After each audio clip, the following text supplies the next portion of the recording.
wanda cuta ta dame shi yayi magani tun kafin ya fara maganin ya roƙi Allah.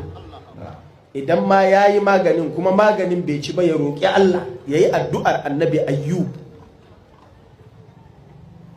Rabbi inni massani ad-durru wa anta arhamur rahimin. Rabbi inni massani ad-durru wa anta arhamur rahimin. Kun ji ladabi ga Allah. Ya Allah, cuta ya same ni, kai kuma kai ne mai rahama. Cuta ta same ni, kai kuma kai ne mai rahama. Karka ce Allah ka samu wannan cutan ka warkar da ni. A karka tsokani Allah ka ce haka. A cewa Allah cuta ta sauko, kai kuma kai ne mai yaye ta, Allah ka yaye mu. Allah talauci ya dame ni, Allah ka raba ni da shi. Karka ce Allah ka sa mun talauci, ba a yi wa Allah haka. Ka ce talaucin ya zo da kansa, saboda Allah baya turo maka sharri shi da kansa. In ka ga Allah ya maka wani abu kai ka jawo, don haka kai ka kawo shi nan, ba Allah ne ya kawo maka sharrin ba.